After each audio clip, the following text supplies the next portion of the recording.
Hey everybody, it's Comic Crack, and I've got a couple of stacks of stuff that I picked up recently, both from Thirsty's Flea Market,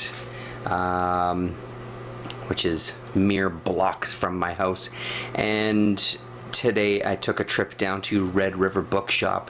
There was a few things I was specifically looking for from them. With some luck and unfortunately some no luck. So let's just have a look. Let's dig in. Let's do it. From Upshot Comics, Upshot Graphics rather, which was a part of Fantagraphics. This is something called Dinosaur Rex by Jan Strnad and Henry Mayo, with a backup story from Dennis Fujitaki on art and William Messner Loeb's writing.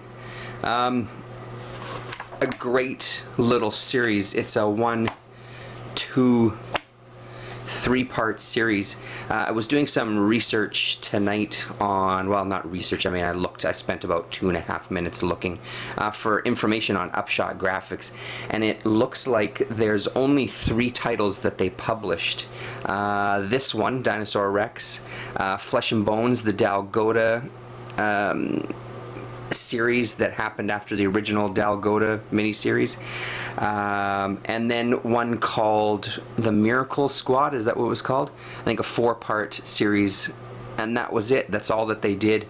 I haven't dug any deeper. I'm curious what the story was. From the information, so you saw the first issue was color. In the second issue, it goes to black and white, and at the back they make mention of that, saying that, you know, they're not selling the amount of money that it costs to print in color versus black and white is just not something that they could afford. So I'm assuming that even early on they just didn't have the money. Fantagraphics itself, they even mention in the little article, if it was like in Fantagraphics' heyday, they'd just push through and print them all in color and maybe take a loss. But I guess at this specific period, which is 80... let's have a look here. 87 is when this came out. At this specific period in time, they were suffering a little bit financially. So any chance to kind of save a couple of bucks, they took it. So the final 2 issues were in black and white. Like I said, a really fun little quirky story. I like Strnad as a writer, and I've read a few of his things. He's done some stuff with Korriban, and of course he was the writer on Dalgota as well, and Flesh and Bones.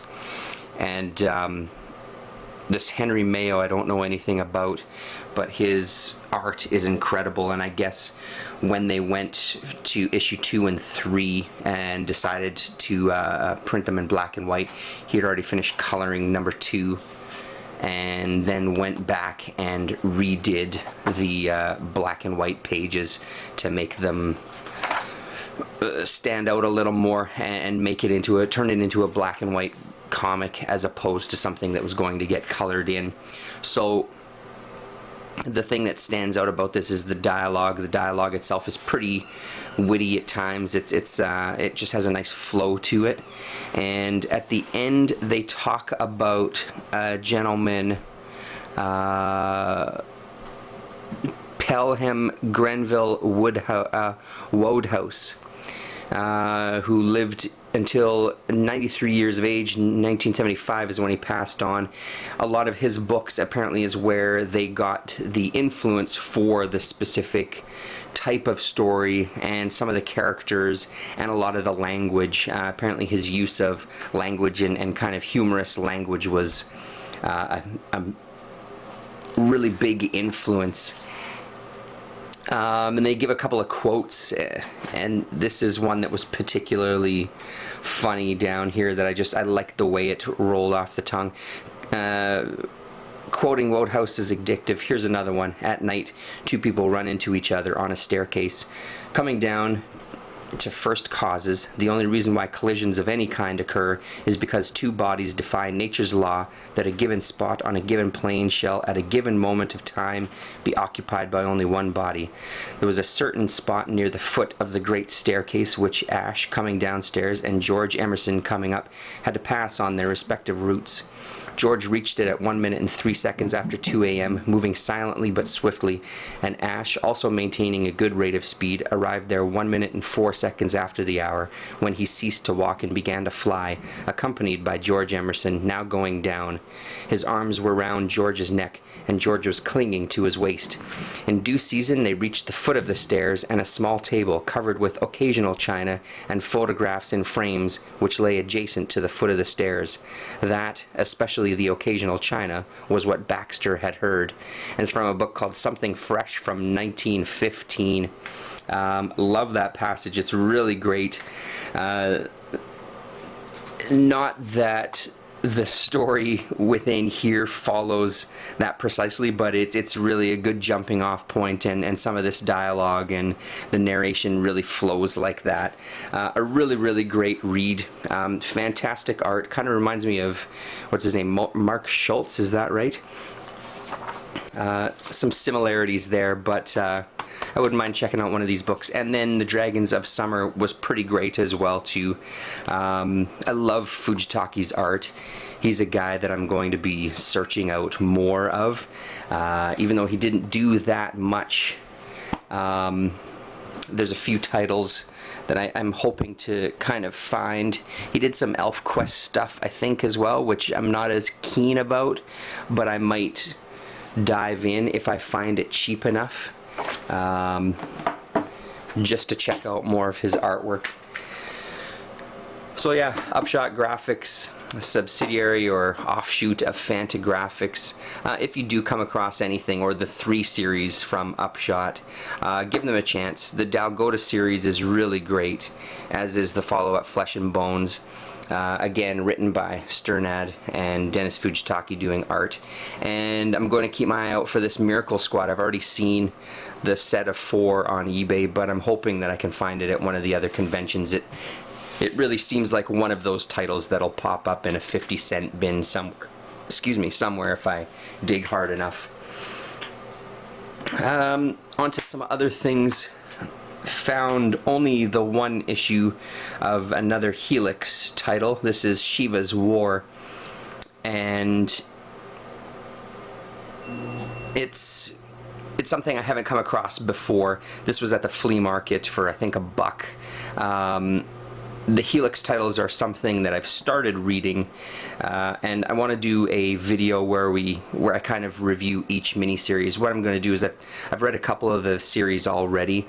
I'm going to kind of do videos after I've read them, and then at some point in a couple of weeks or a week, or depends on how long it'll take me to get through the rest, I'll just post a long video where we just kind of talk about all of the Helix titles. But this is exciting. I haven't seen this anywhere. Yeah, it's one of the last ones that I need actually to complete my whole run of Helix titles. Again, another, from what I've read so far, thanks to Johnny Zero, first of all, for turning me onto this title. Or offshoot of DC Comics, anyway. What I've read so far I've really enjoyed, and they're all miniseries except for, as I've mentioned before, Transmetropolitan, which then kind of helped launch Vertigo. But if you see any Helix titles, give them a shot. Good sci-fi type stuff. Something I got for Mr. Tom. Mr. Tom is big time into Mobile Suit Gundam, or just Gundam period. He watches the anime, and now he's started buying the model kits. Him and his buddies are his kind of, there's 4 of them now, this core group of 4 guys who nerd out together. They're all into building these models, and there's one place in town here in Winnipeg that's open for 4 hours every Saturday, from noon until 4 o'clock every Saturday. That's the only day they're open. It's a really small place, and he sells Gundams, and it's a genius idea because he must make a killing. I took my son there the other day, and they have a lot of kind of $20 to $30 range Gundams. They do have some that are, you know, within the $100 range and stuff, but plenty to choose from that are pretty cheap. And even when we were there was about 4 guys ahead of us who easily dropped about $150 each. So this guy has a real good business going on there. I'm sure he gets the kits for dirt cheap as well. Turns around and sells them. Something else I found at the flea market, issue number 152 of Our Fighting Forces, featuring the losers. Previously I had 151, which when I made the video, I didn't know until I looked in it that it was the first Kirby issue. So yeah, this is the second Kirby issue of the losers. So yeah, that's pretty exciting. There was a few other ones there, but they were in pretty rough shape even for me, torn and stuff like that, so I didn't pick them up.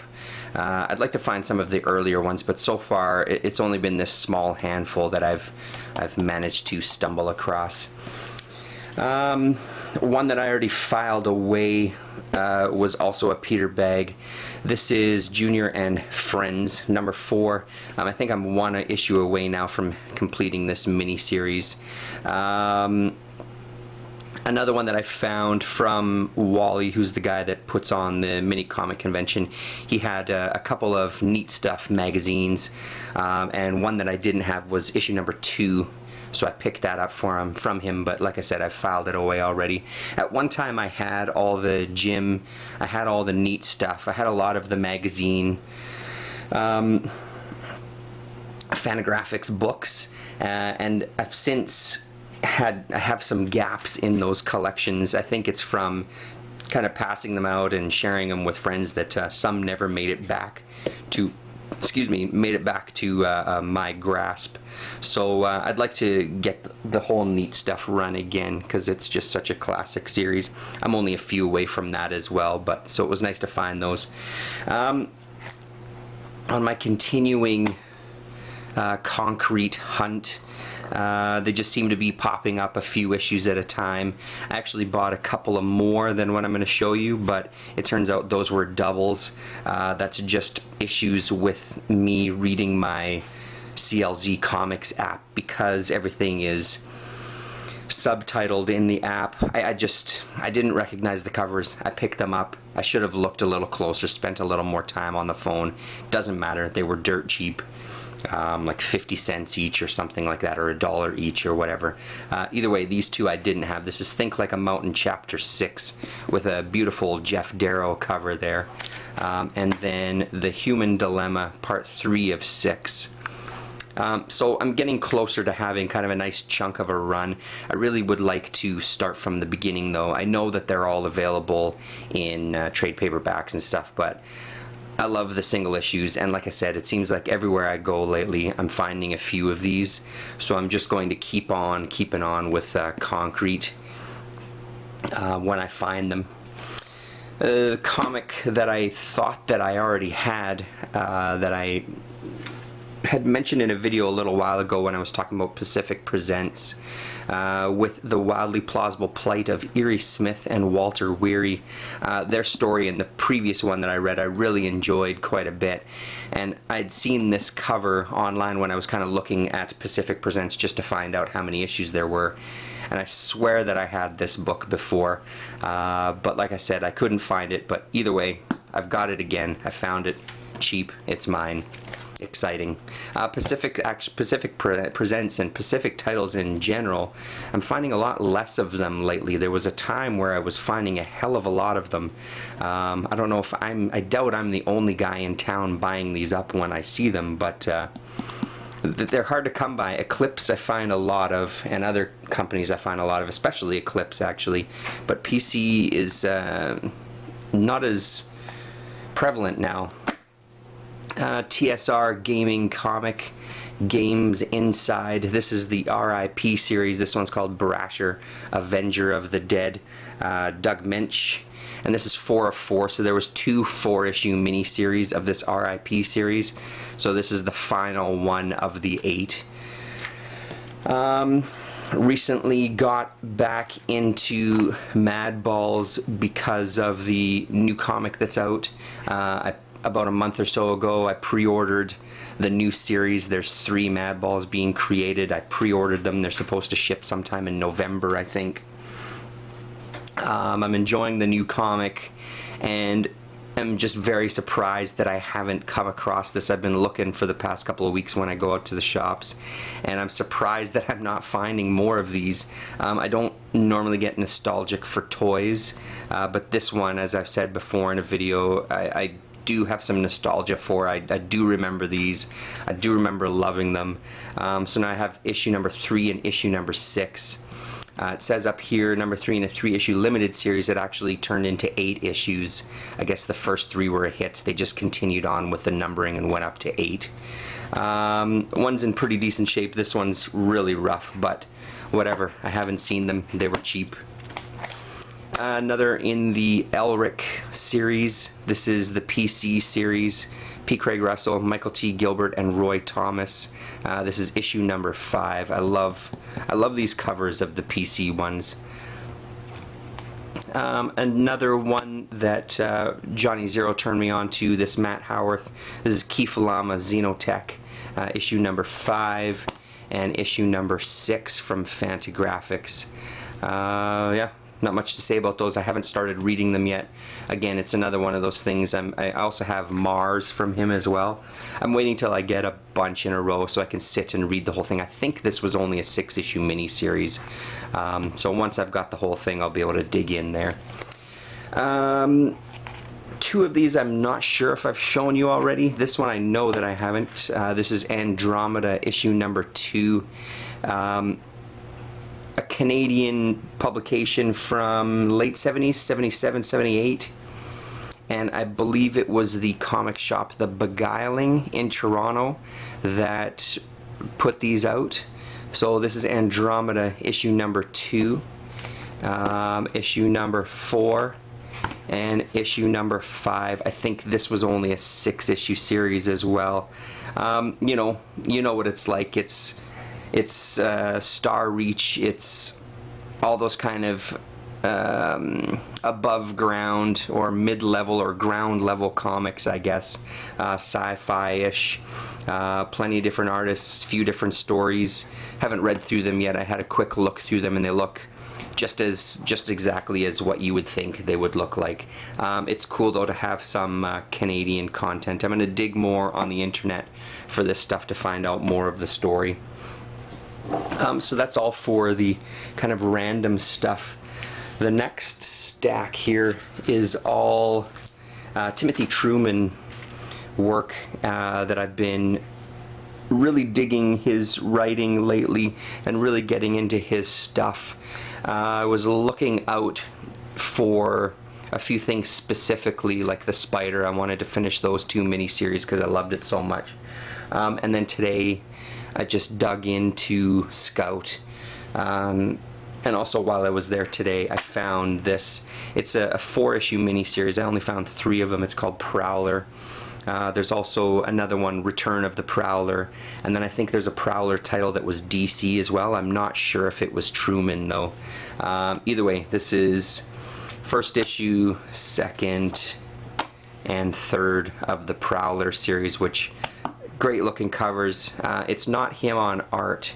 It's John K. Snyder III on art. Timothy Truman just does the story. I'm not blown away by his artwork, this Snyder's artwork, but willing to give it a chance anyway just because it's Truman, and again, it's hard to turn it down when it's so damn dirt cheap. Let's see here. Okay, so some Scout books. Again, another book that I see all over the place. And I know that they've had them at Red River Bookshop for ages, because every time I go there trading in comics, I always end up pulling these out and then putting them back. Just because I always find so much, some things have to stick around. This time, forget it. I'm getting the Timothy Truman stuff. So here it is, issue number 4 of Scout. Issue number 5. I ran out of bags and boards, so that's why some are bagged and some aren't. Issue number 5, issue number 6, number 7, number 8, the backup story is this Fashion in Action. Number 9, number 10, number 11, number 12, and number 15. So yeah, that gives me a good chunk to start reading. I might just start with number 4, even though I don't have number 1. I just really want to dig into it, so I think that's going to override anything else. Let me just put these aside. So after the Scout series, he did in, I think, what looks like 1987, Scout War Shaman was kind of the second series. So I picked up a bunch of those. 1, number 2, some great covers in this. Number 3, number 4, love this cover here, this Dark Ogre, great cover. Number 5, number 6, number 7, number 8, and number 9. Really liking this guy's writing, really liking his stories. What I'm also loving about Truman stuff is he really had the he was the Brubaker before Brubaker as far as back matter goes. On a few things that I've read, there's either conversations about the creative process, period, or something specific to the series. For example, in War Shaman number 1, there's a whole section at the back where he talks about traveling through the States and spending time with some indigenous people and writing their story. And I don't know much about Truman himself or what his history is, but I really appreciate that kind of thing. It makes for some great reading. It was the same with that Dinosaur Rex. Just all that back matter and context really just make for a great comic, you know. It takes you a little longer to read, but I love it. You really feel like you're getting your money's worth, especially when you're paying $1 an issue. Sorry about this. There we go. Another one that they had there, this was just a one-shot, this Dragon Chang. Timothy Truman and Timothy Bradstreet inking him. So this is Truman writing and doing the pencils. Bradstreet is inking, and then they have a colorist as well. And this is a fantastic looking book.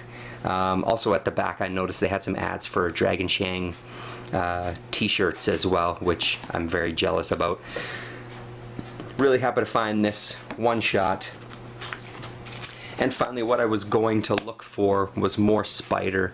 This is Master of Men. I believe this is the first series. Master of Men, the Spider, Book 2, Bloodmark. My camera battery is flashing. Forgive me if it just exits and ends. And then this is Book 3, Blood Mask. Like I said, I think it was 2 3-issue miniseries, so I'm still missing 3 issues. I was hoping to find them today. These are found at the flea market. I was hoping to find more at Red River Bookshop today, but I actually just saw these 2 issues again there. So nothing that I didn't already have, unfortunately. Wowzers. Okay, that's it. I'll call it quits here. Thanks very much, everybody, and I'll talk to you.